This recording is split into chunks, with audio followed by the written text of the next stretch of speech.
Hello, everybody. Hello, and welcome to the Making Seamless Sales show. Thanks for joining us once again. My name is Art Fromm. I'm coming to you from lovely Mars, Pennsylvania, just north of Pittsburgh, Pennsylvania. And I'm so glad that you're all here. I hope you're able to watch the show last week. This is episode 5, by the way, and hope you're able to watch the show last week, which was with Michelle Afshar of Dark Trace. So we had a great discussion.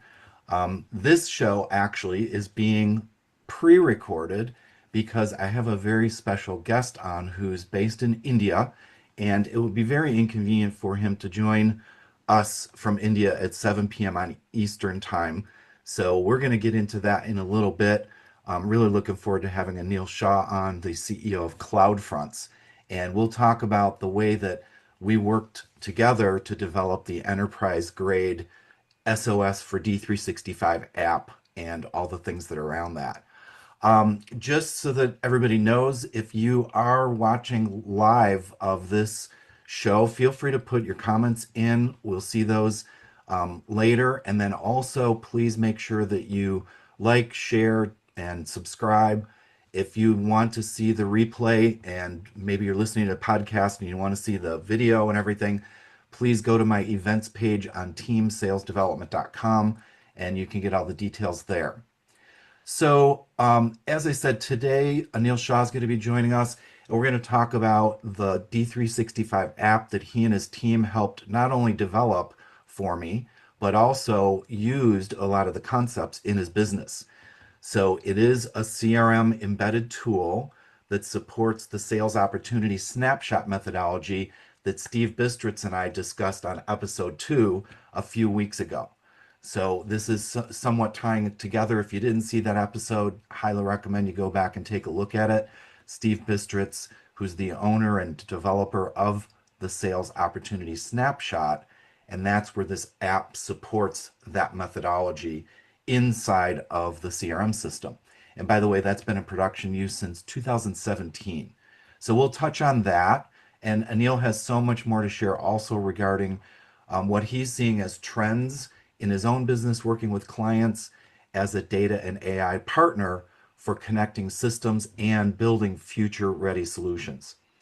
One of those trends is the shrinking amount of time a prospect spends or wants to spend with an actual salesperson and instead do some self research. Now, you probably have experienced that if you have ever gone into a store and the person on the floor in that store, let's say it's a clothing store or other things like that, they want to come up and start talking to you about, basically what they'll say is, can I help you, right? And they might even start to, I was actually in Hershey, Pennsylvania a few weeks ago with family, and we went into one of the many, many shoe stores at the outlet there. And there was this person who was trying to be very, very helpful, came up, as like, can I help you? We've got this and we've got that and everything. We're like, no, no, no, we're fine, we're fine.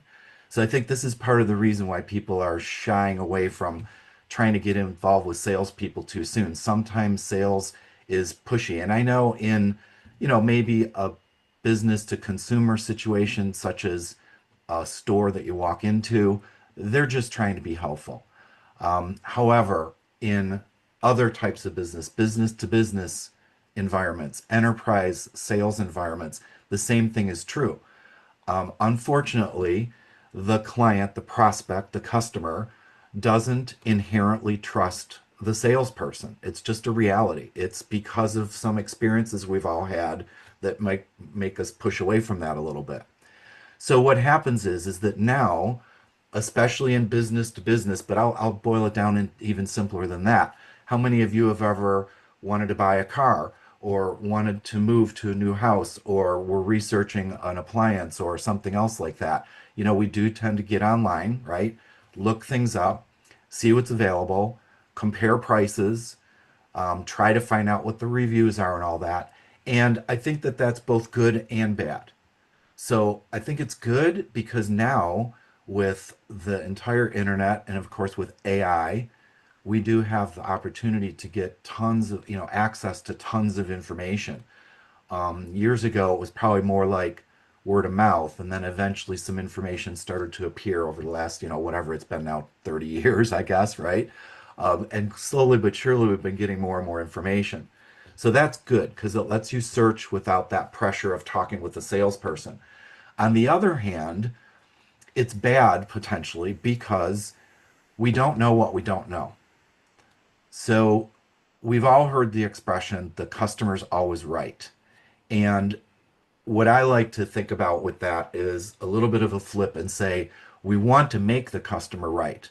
But unfortunately, the customer is not always right. They don't know what they don't know. They might not know the right questions to ask. They might have a very narrow idea or only found out certain parts of information. And so, therefore, this self directed research is potentially dangerous, or at least it might be not as fulfilling or helpful as it should be. Now, sometimes when it comes to that type of research, again, it's AI. We all know AI can go kind of crazy. Have you ever searched yourself on AI, like go to ChatGPT and tell it to tell you about yourself? Try it sometime. It's very interesting. I tried that, and even before my book came out, it said that I had written two books, and those books don't even exist in real life.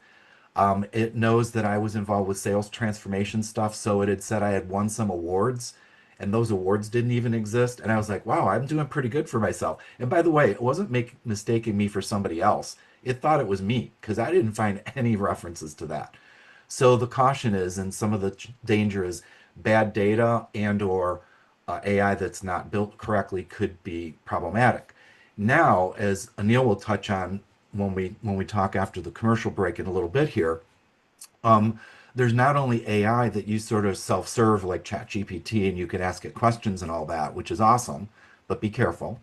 There's also agentic AI, an AI that's an agent, and AI that's starting to replace agents. Now, the way this often shows up is with like maybe a help desk and you're on the internet and you think you're interacting with a person, but in reality, it could be an AI agent that looks like a person. And you've all seen the videos and the crazy, amazing videos and the pictures and other things that are AI, which look very real. And of course, a lot of movies are produced with AI. But the whole point is, if a company does want to service their customers better, and if customers don't want to talk to salespeople because they don't inherently trust them, and they want to do research on their own, what can we do to make that research as best as possible so that the client, the customer, can have the right amount of information?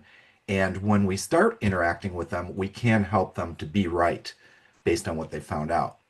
So, with agentic AI, I think there's good and bad here as well because the agent will be able to go and find out the information.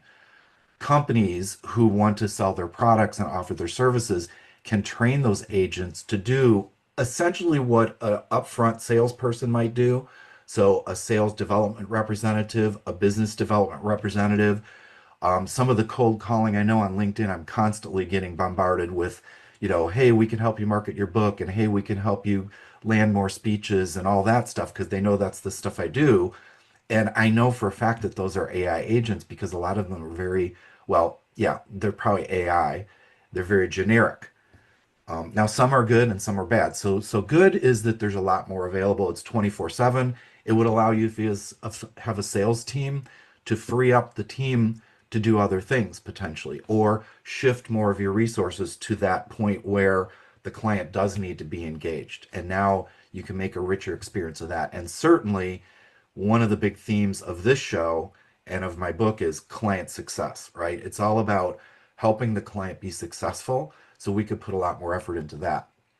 Once again, though, be careful as you're interacting with an agent because depending on how well it's built, it might not have all the right information. And ultimately, with big decisions, a human needs to be involved.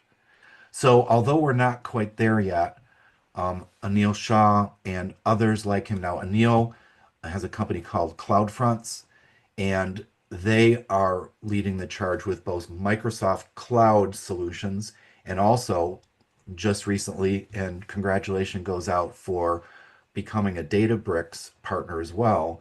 Companies like that can start to help.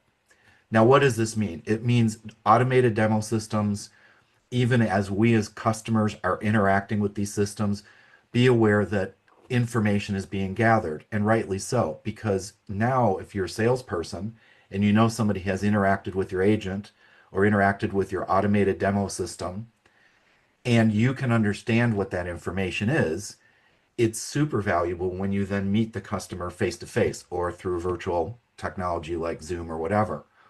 Why it's important is because in order to have clients that are successful, we need to address their needs. They need to see value.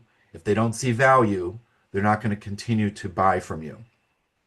In order to see value, as we talked about on previous shows, and on my first show, I went into this in some detail, it's the overlap of the client's needs and what you provide as a solution. And where that overlap is where value will be seen. I hit my microphone, sorry about that. And so value is seen at that overlap. That means we need to really understand a lot about the needs. What is it they're trying to do? If we don't understand their needs, we cannot propose a solution. That's where all these AI systems can come into play. That's where, for all of you that are in sales and using a CRM system like Dynamics or Salesforce or whatever, that's where those systems are supposed to help you.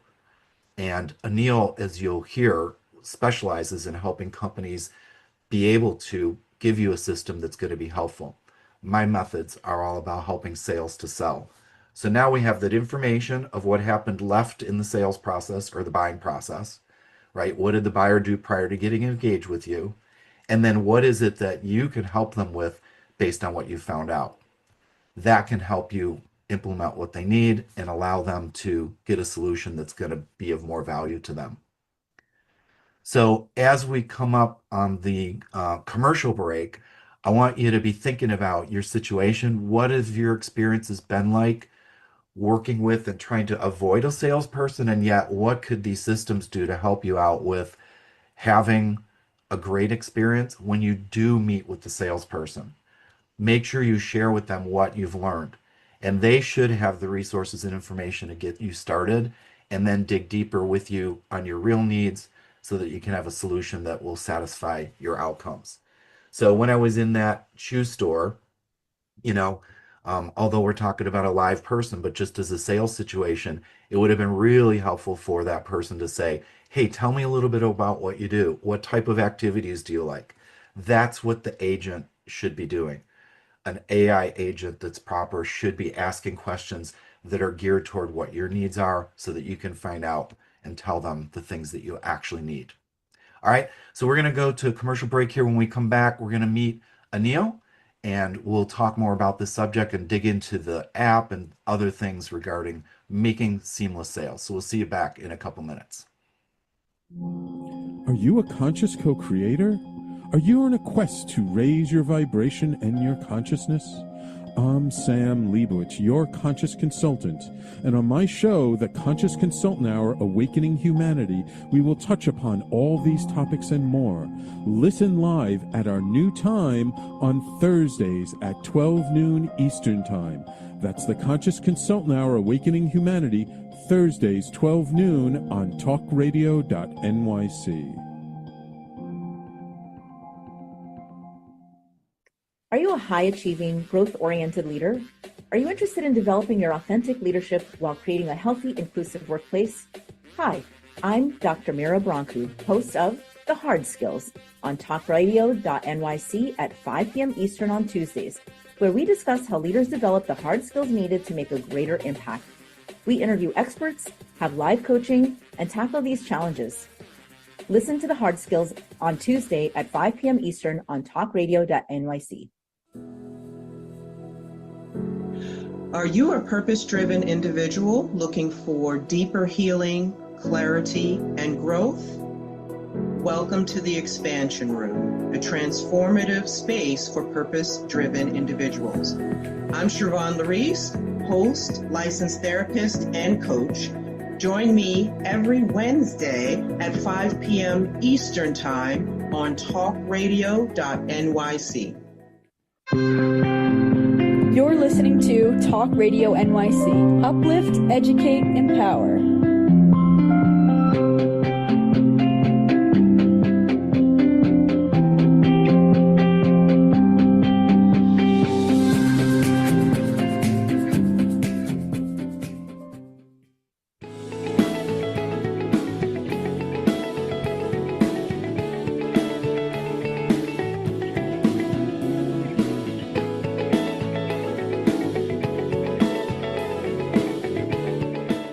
All right, everybody, welcome back. Welcome back. And I'd like to welcome my guest, Anil Shah. So, Anil, hello, and Hi, welcome to the Art. show. Very quickly, let me just introduce Anil. Anil's the CEO of CloudFronts, which is a global AI-first Microsoft and Databricks solution provider. They are a partner for business applications, data, and AI. And Anil has over 20 years of experience with the Microsoft ecosystem. He's helped organizations, including me, which we'll talk about, deploy and optimize Microsoft solutions to drive business growth. Under Anil's leadership, CloudFronts has become a go-to partner for medium and small-sized businesses looking to modernize operations, connect systems, and prepare their data for the AI-driven future. So, warm welcome to my friend and partner, Anil. So glad that you're able to join me here. Happy to be here. Yes, thanks. And thanks for joining us right now. Even though we're recording this, it's still a little bit late there in India. And I know we wouldn't have been able to have you live on the show, but I really wanted to get you on because of what you're doing in the industry, your new acquisition, well, becoming, not acquisition, becoming a partner of Databricks, which is huge. So congratulations on that. Thank you. And to share with the audience, a little bit about the way you started CloudFronts and then some of the things we did together, and even the way that you applied some of the things that you learned in our partnership that you used within your business. So, if you don't mind, can you just start with a quick summary of, how did you start CloudFronts and how did you get to where you are today? Um, so as Art, you said, I've spent 20 years in the industry. I'm still young. Um, and My first 10 years were working in the Microsoft partner ecosystem in New York. And then I decided to take the leap of becoming an entrepreneur and saying, you know what, it looks like the ecosystem is going to change from on-premise systems to cloud systems. And I decided to move back to India, start my company. I also have a company in the US. And I've been helping customers in the Microsoft ecosystem get the most value out of their business systems deployments. And now it looks like my next journey will be taking that further by connecting their systems and getting their data ready for AI adoption. Right. So that speaks to the what I was talking about during the preview there that you're listening to about the data integrity and things like that. So just talk for a moment about how important that is and how you're helping your clients. So look, agents, agentic AI, all of that, hallucinations, it's a word we've known since kids, but now we have a different context for that word. Um, but we know that enterprise organizations want to travel that journey to, let's say, prescriptive analytics and automated decision making for some of the mundane things. The foundation of that, as per the data and AI maturity curve, is clean data. Clean data means data integrity, data security, data reliability, simple things like the duplication of data. But all of this gives rise to data that's reliable for me to perform all the way to automated decision making. To traverse that journey, you need your data to be reliable, and I define that as sort of the data integrity question. Yeah, GIGO, right? Garbage in, garbage out. Garbage in, garbage out. Very I true. remember that from decades ago when we were implementing relational databases and things. It's like it's all about the data. Just to preview a little bit as we move into Yes. how you helped me and then how what you learned helped you. The way we met actually, and I'll go into this a little bit further in my final segment as well, but the way we met was because in 2016, I Wow. was asked by Peter, I know, can you believe it? I was asked by Peter Cohen, is that 9 years ago? Oh, how's that possible? Uh, I know. I was asked by Peter Cohan, who is the author of Great Demo, to become a certified Great Demo partner. And Hmm. coincidentally enough, Peter had told me that there was a company in New York City called AKA who Hmm. was potentially wanting to talk with me about doing some Great Demo stuff. So as I did my research on them, I found out that AKA did Dynamics 365 stuff. And coincidentally, at the same time, I was looking for somebody to develop an app for the sales opportunity snapshot methodology on Dynamics 365. I mean, this all happened within like 2 months of each other.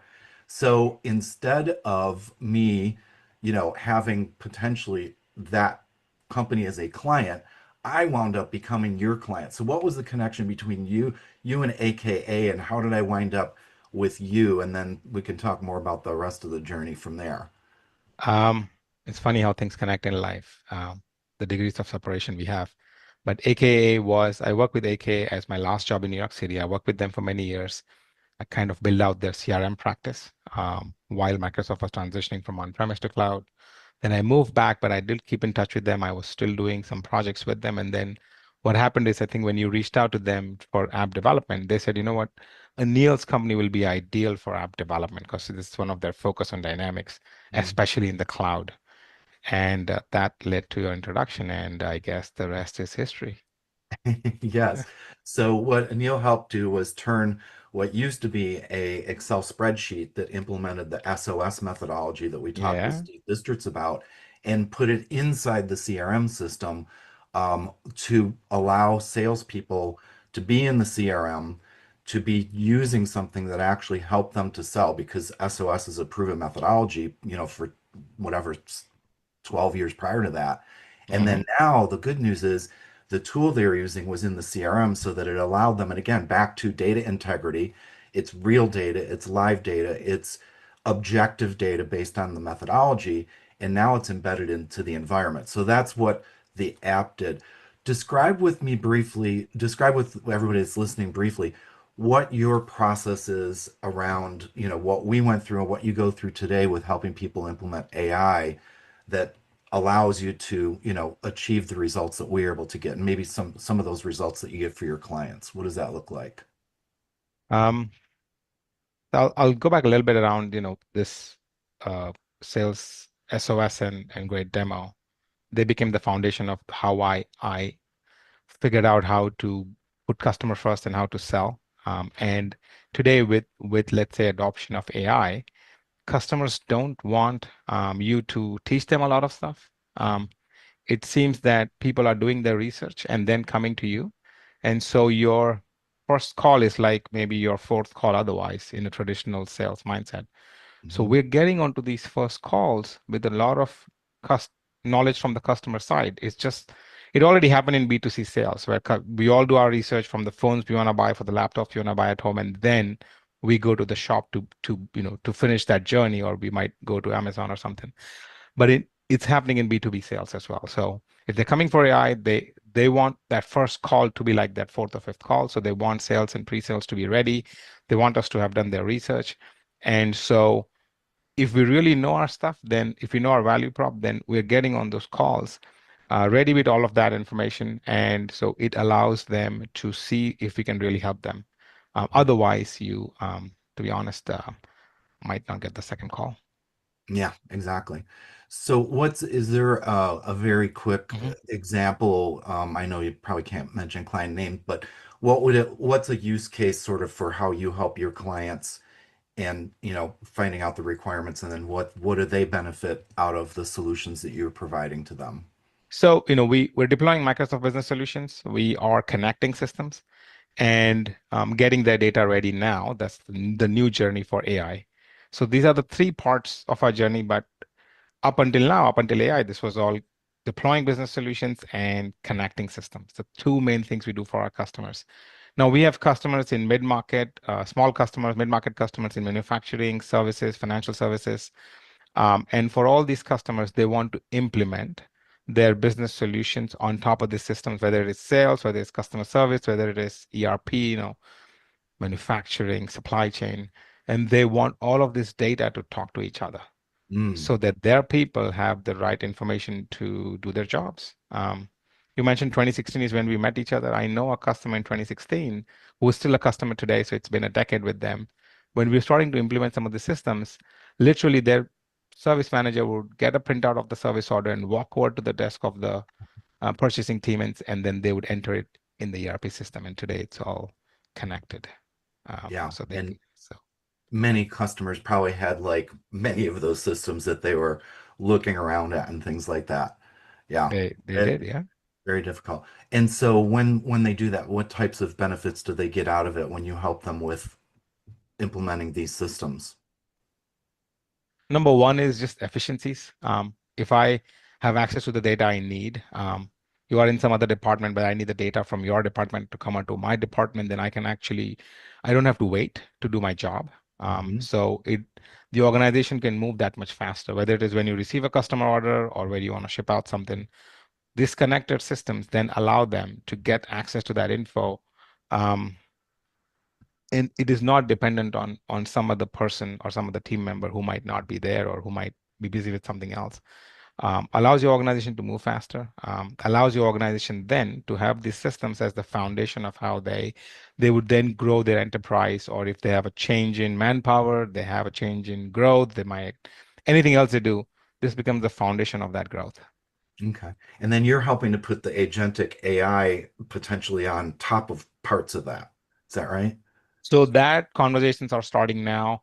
One of our manufacturing customers in Pennsylvania, actually, I see you're in Pittsburgh.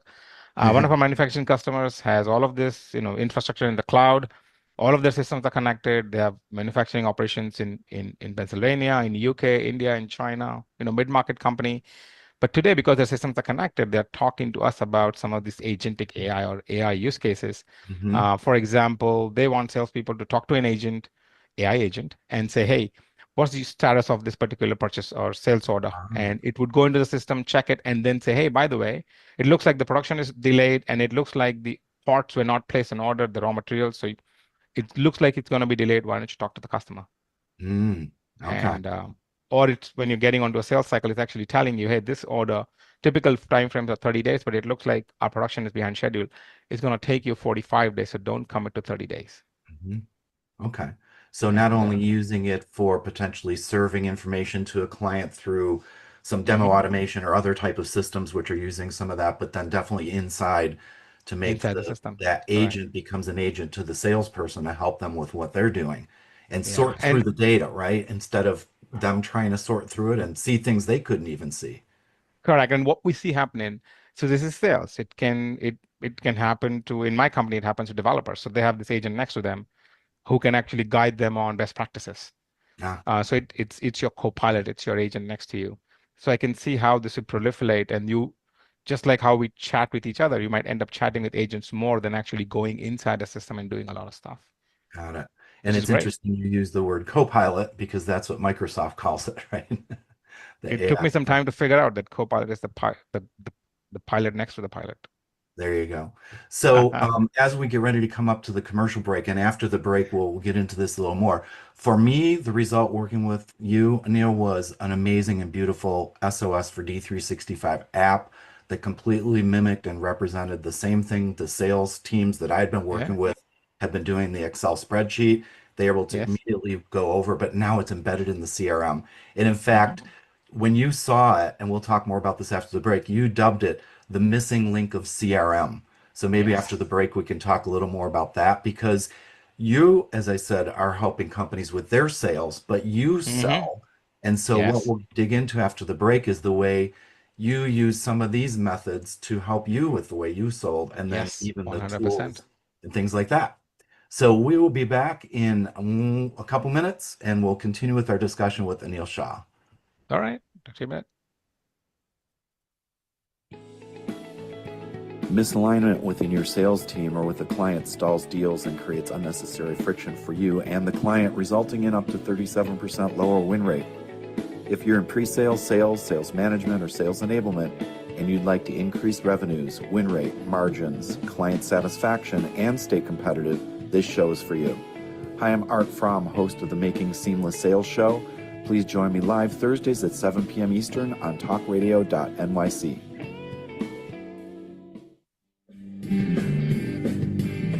Hey everybody, it's Tommy D, the nonprofit sector connector, coming at you from my attic. Each week here on talkradio.nyc, I host a program, Philanthropy in Focus. Nonprofits impact us each and every day, and it's my focus to help them amplify their message and tell their story. Listen each week at 10 a.m. Eastern Standard Time until 11 a.m. Eastern Standard Time, right here on talkradio.nyc. Hi, I'm Linda Marcanico. The A Train to Sedona is a memoir about my journey to love and compassion. It's also the name of my new broadcast on Wednesdays at 12 noon. When we are spiritual, we embrace possibilities and ideas, which strengthen our mind, body, spirit, health, and wisdom. On the A Train to Sedona broadcast, I plan to interview guests who embrace these expansive practices. Join us on Wednesdays at 12 noon on Talk Radio New York City. You're listening to Talk Radio NYC at www.talkradio.nyc. Now broadcasting 24 hours a day.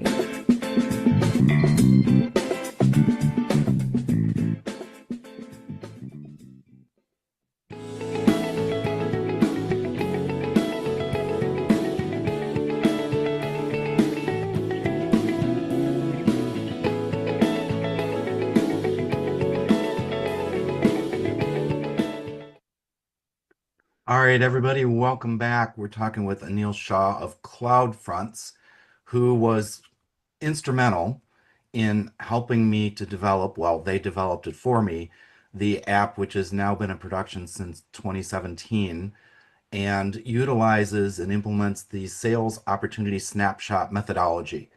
Now, as part of, we were just talking about the fact, Neil, that with all the things you do and how you help all your clients and all that with their sales stuff and with their CRMs, you also use sales methodologies and you sell. Yep. And especially the nature of what you do, I'm sure that there's a lot of technical detail involved, and also, of course, the business outcomes. And like all of us, the goal is client success so that you have people coming back for more. So, can you just describe for us briefly what were some of the challenges, maybe as you were building the business, that your team faced when it came to sales? And then we'll talk a little bit about the way that perhaps SOS and Great Demo helped with that. But initially, what set up the problem statement for us of some of the challenges that you ran into that you were trying to solve yourself? Well, first I'll say that I've been doing this for 10, 12 years now, running my own business. And sales is just as hard today as it used to be when I started. When you start your company, your job is to win deals, but you don't have a process. You don't have a methodology to do it. So you just try everything you can, and you don't know what to focus on. You don't know what's a good opportunity. You don't know how to qualify. You don't know what's your value prop. You don't know a lot of these things. You don't know why somebody wants to buy from you. Do they really need that thing? Or do they really need your solution, which is not cheap. So it's expensive solutions. And you don't know a lot of these things. And yet you just don't know which question to ask. And you learn over time, but it would help to have some process. Yeah, because which I didn't have when I you have started. great solutions. You have Yep. amazing things you could do. And the tendency is to like show what you have because you believe on the strength of your offer. Why Correct. wouldn't people want to sign up for it? Correct. And Correct. then you can wind up chasing after a bunch of things that aren't necessarily as well aligned as you thought that they were. So when it comes to once we got together and, you saw the sales opportunity snapshot, as I Yes. mentioned before the break, you mentioned that that seemed to be like the missing link of CRM. What Yes. was it about SOS that seemed to be the missing link of CRM? And then what are some things that maybe we'll start out with you. How did implementing some of that in the gray demo pieces help you and your team to overcome some of these tendencies that, and challenges that you were facing? To be honest, SOS is everything that a CRM sales module needs to be. Without it, traditional CRM systems are just data repositories. Salespeople are entering data, tracking some notes, and that's really it. And so then you're talking every Tuesday or every Monday or whenever you have your sales meeting, and it's all subjective data. You don't know what to qualify. You could have 100 opportunities. Which ones to focus on? Should you hire 100 salespeople? Because not everything is going to close at the same time. So what to focus on, what not to focus on, how to qualify. A CRM system has that missing link, which is filled by SOS. I'm very grateful actually for that particular solution or methodology to be inside of Dynamics today. And one of this concentric circles of SOS, right? And one of the main questions, for example, what's the driving reason for change? What's our specific value prop? Um, are we connected to the right relevant executive? You see, you operationalize sales, and you bring a methodology to the madness. And I think it puts you in a very different league. You improve your win rate. Yeah, and because the thing is with CRM systems, and Mm-hmm. by the way, on one of my future shows, and I have Chris Smith on, who is the methodology, this black book that I have over here. It says your CRM shouldn't suck. And CRM suck. unfortunately, That is yeah, correct. you know, Salespeople hate CRM systems. Correct. they hate CRM systems, but it's supposed to help them. Correct. The reason they hate it usually is because it's mainly for the purpose of management to do the Yes. forecasting and stuff like that. So they sort of force salespeople to put the stuff in there. Mm-hmm. Salespeople resent that. It's not accurate, like you said, and a lot of times it's last minute. So the fact that it's embedded in there is a key aspect of it, and it would Mm-hmm. help you to do the proper qualification and things like that. So I love that you said that it's the missing link of CRM, and believe me, I've used that many times and attributed it back to you. I think very closely related to that too, and there's so many things that are so closely related. That's part of why I wrote Mm-hmm. the book was to, you know, Steve Bistrus's SOS parts are in there, and Peter Cohan, great demo parts are in there, and Mm-hmm. John Kerr, mastering technical sales, and then some of my methodology, because it's really the best of all blends together. And this is where the concept of seamless sales comes in.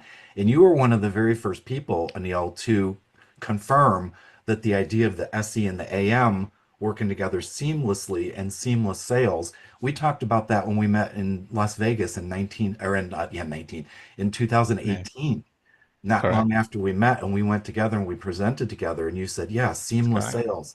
That has a real ring to it. And I want to thank you for that because it has been a big theme and it's very important. So what do you think for your clients? How does when you're doing this approach and when you're using some of these methods and also all the goodness. I mean, I'm not taking credit for your business by any means because it's just an enabler for you. But what are you seeing for your clients and for you in terms of the success that you need to get out of them, that you want to help them with? How are these things helping with that? Look, I'm an engineer by education, and so Me this too. brings. Oh, you are good. Yeah, This brings. I like to say a recovering engineer. I keep it in the Sure. box. Then when I need to, I get it out of the box. And we look at things in kind of a process mindset, and this allows this to really happen for our customers in our own sales cycle. Um, every Tuesday, we still run our sales cycle, and the very first question of all the opportunities is, what's the driving reason for change? We always talk about that first. Are we connected to the right people, the influence map, and all the good stuff? In terms of us selling to our customers, you said Peter Cohen's great demo. We use the great demo situation slide is something we live by. It has actually gone further into the organization. So if we have a project management conflict, we say, let's start with the situation slide. Everything starts with the situation slide now. So it actually has roots in different parts of my company. And our clients see us working in this manner. And I know customers who've actually implemented a lot of our sales and other method processes into their sort of small and mid-market organizations because they realize it brings this kind of visibility into what's happening within the organization from the time somebody a lead or a prospect walks in to when they build their customer. So we find that it's actually um, they see their businesses becoming seamless. Yeah, well, and this, really this gets back to data again, doesn't it? Because Yes. if the data that we're using in a sales engagement is not properly vetted and understood in discovery, and then you mentioned the situation slide, which is the summary of Hmm. discovery, and it's also Yes. the kickoff for when you meet with the client. How do you think that helps with you confirming the data and the way that that benefits both you and the customer as that sort of starting point for your presentation and the summary of discovery? Look, when we're getting on these calls to either demo or to do our discovery, or we've done our discovery and get to a demo, you're meeting usually with senior executives who have a limited amount of time. That particular slide, the situation slide as we call it, is basically what's the current issue, what's the goal, and what's going to happen once you're done with all of this. We get everybody's agreement on that slide, and it actually brings everybody's attention to, yep, they got it. And then great demo has another thing that says, do the last thing first. And which means executives have limited time, you got their attention, focus on what really matters. And that's also part of that methodology. And by doing that, we actually improve our win rates. And we get that feedback consistently, that the questions you guys ask and eventually what you show to us is very few or no company does that with us in sort of the companies we work with in the partner ecosystem. And that we find kind of a validation or a QA check. Yep, we're on the right track. And I just want to say something very important here. There's another word called the click march of death or something. By doing a great demo, we don't do the clicks and whatnots and the screen loadings and whatnot, and that process really flows smoothly. And I have not had anybody tell me, hey, can we go look at a live system? Wow. Yeah. So you brought it to life for them in that short time. Yes. Yeah. Yes. And again, the tendency might be to want to deep dive what this, knowing that they know that you are on their page so that they know that what you're showing really is what they care about. As opposed to the person that walks up to you in the store and starts to point out, well, we have this, we have this, we have this, this. It's like, well, I don't want any of that stuff. This is the thing I want. So let's start with what I'm trying to do, and then we can talk about where we go from there. Awesome. So just finishing up here, kind of putting a wrap around this, and thanks so much again for being here. It's been an absolute joy and so great for you to share, how you can help others and things like that. Just one more minute of your thoughts for the vision, for the future of sales working together seamlessly, especially in light of Agentic AI and the way that you're positioned as a Microsoft and Databricks partner. What are your thoughts on that as we finish off? You said something important, that the human element is very essential in our sales cycle. We can use Agentic AI as sort of something that adds to your sales cycle. You can get some of the demo stuff, etc., ready earlier and whatnot.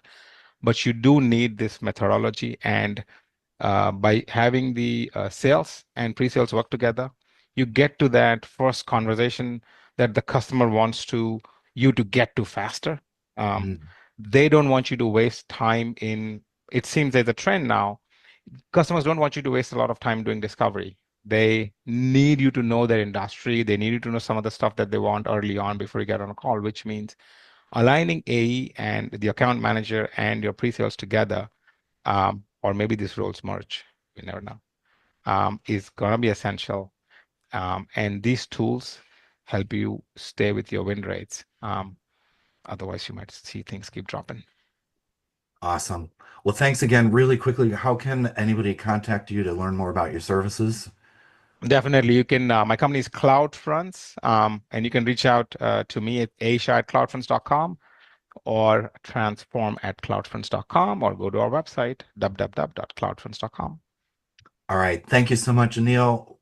Really appreciate it. And everybody, tons of takeaways there for how you can model what's going on and also look at ways to improve your environment. So thank you so much. And looking forward to continuing to work together. Pleasure, sir. Take care.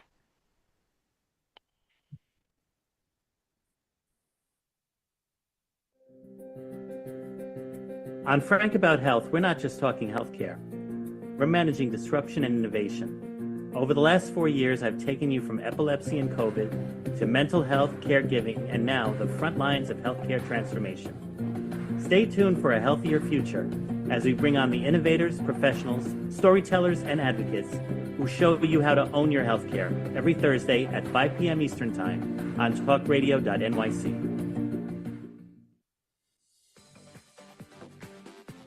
Ready to serve up success with a splash? Hi, I'm Bruce Kramer, aka the Corporate Cockroach. I'm the Renaissance woman, Angie Snowball. And I'm your strategy doctor, Dr. Navtej Desange, inviting you to Setting Up Success with a Splash. Join us as we shake things up with real talk and real strategies centered around awareness, action, and accountability. And yes, there really is a cocktail involved. Please join us and sip your way to success. Serving up success with a splash, where wisdom meets happy hours. Cheers! Cheers. You're listening to Talk Radio NYC at www.talkradio.nyc. Now broadcasting 24 hours a day.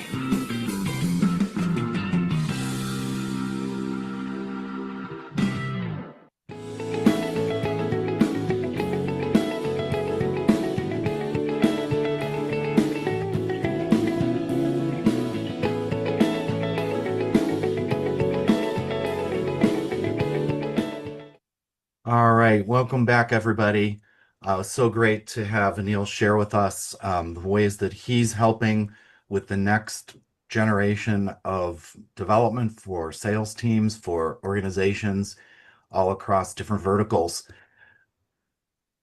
I want to shift now to what I have been calling the Dear Artie segment, which is patterned after the Dear Abby. If anybody's familiar with the columnist who used to take, life problems that people were having, and they would ask this person, Dear Abby. So the Dear Artie is about bringing your sales situations, and I'm very open to hearing what you have. You can go to the teamsalesdevelopment.com website and go to the contact page and just put in there a sales situation if you need some help with it.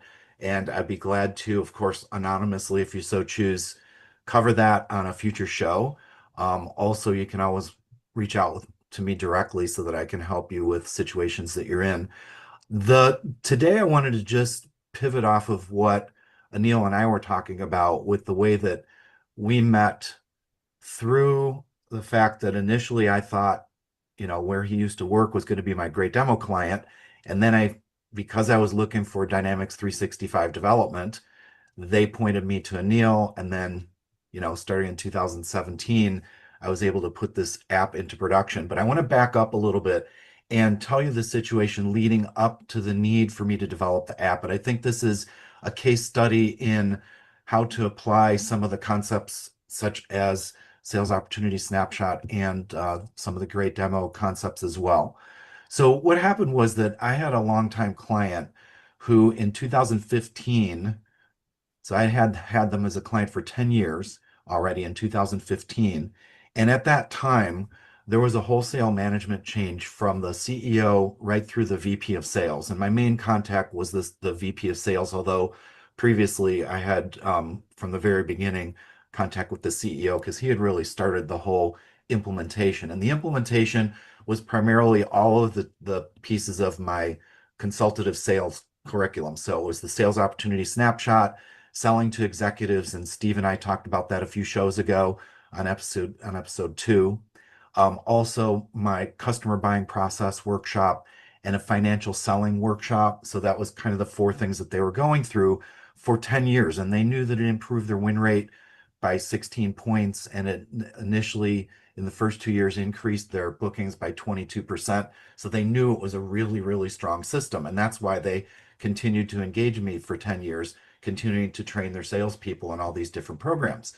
Unfortunately, in 2015, new management came in and essentially put the whole program on hold. And it was because of their philosophy that sales management should be doing the training, not an outside third party. So I was kind of on the outs. The sales management now was put on the hot seat to try to implement. And by the way, next week's show is on September 11th is going to be with Brian Conway, and Brian talks about sales management and he trains sales management. So we're going to talk about that on next week's show. Anyway, all the methods that were being successfully used were basically shelved because nobody wanted to go against the new management. And my supporters internally were just devastated. In fact, I think one got laid off, and it was a really bad time. But we both agreed that it can't last. They rely on this. They'd been using it. It was very successful, got them to where they were after 10 years, and it really couldn't last. So this is where the other part of the story comes into play. In 2016, Peter Cohan had asked me to be a great demo partner that I added to my portfolio. And so I learned the great demo approach, which was really to ensure that you can get executive buy-in during a very short period of time if you've done your discovery, if you've got the situation slide that Anil talked about, if you are making sure they know you are aligned with what they're trying to do. So I knew all that stuff. I knew the way to start a presentation off and the way to show the value with the solution and the next steps. So at the same time as Peter Cohan got me going with Great Demo, and I was getting reintroduced to this longtime customer as a potential for coming back. Because what happened was in 2016, after about a year and a half of this new management, things weren't working out. My client, was experiencing things that they had already fixed previously, like win rates weren't as high. There was too much quotes going out for deals that weren't fully qualified. They were spending a lot of time on deals that didn't go anywhere, so they ended up in a do nothing situation and they didn't win deals. They lost to no competitor but, status quo.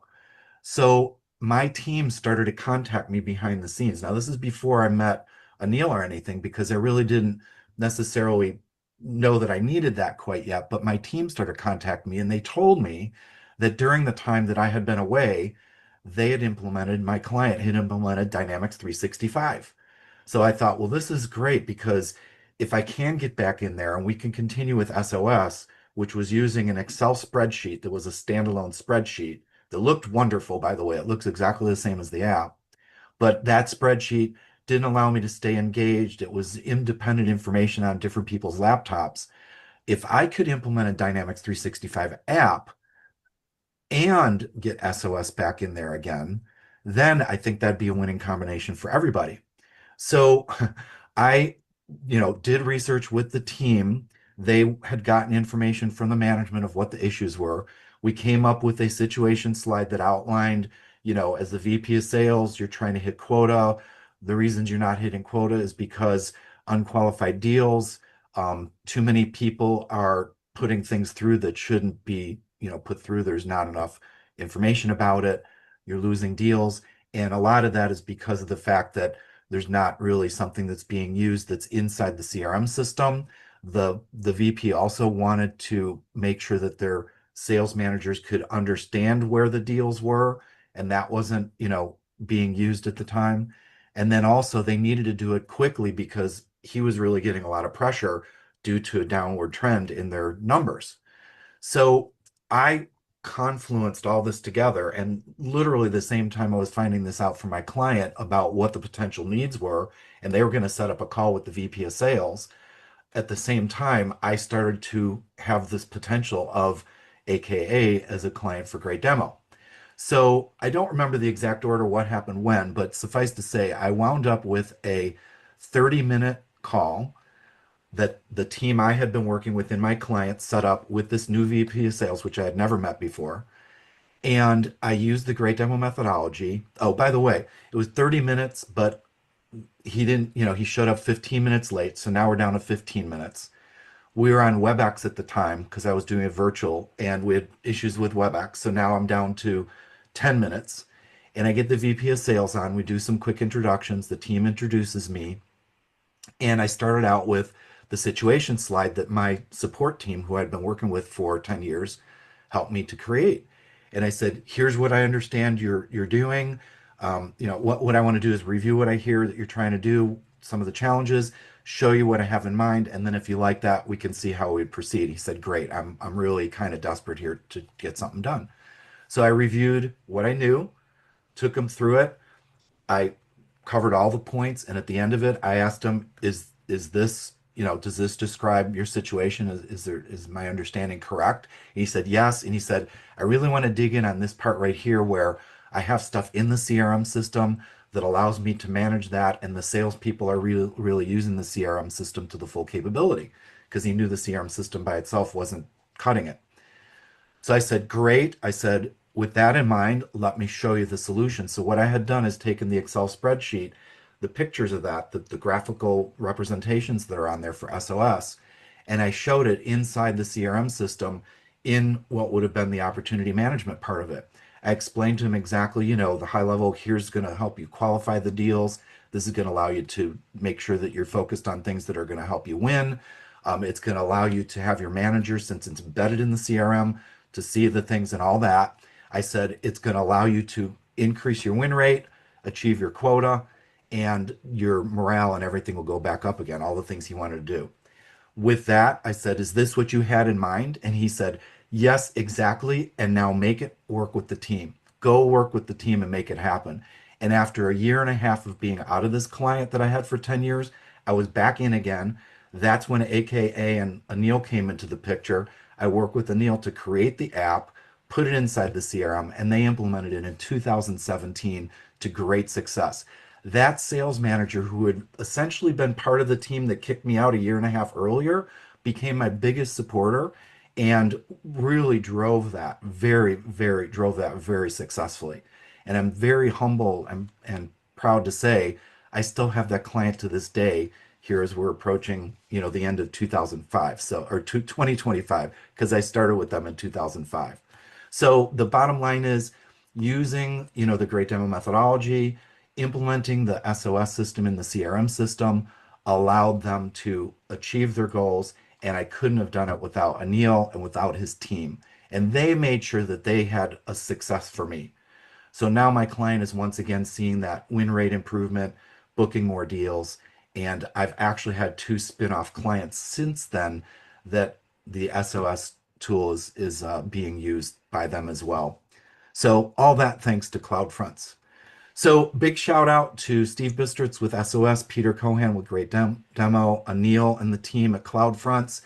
I'd like you to join me next week as Brian Conway comes on to talk about the way that he helps sales management with implementation, and especially pre-sales and sales, how they can work together better. Learn how to use these methods to improve your team, increase win rate, bookings, margins, and client success. Feel free to connect with me on LinkedIn. Go to my website, teamsalesdevelopment.com, and I'll be happy to help you with your needs, discuss what you're looking to do, how I can help with workshops, keynotes, sessions, or your sales kickoff content or event. So thank you, everybody. See you next week, and take care. All the best.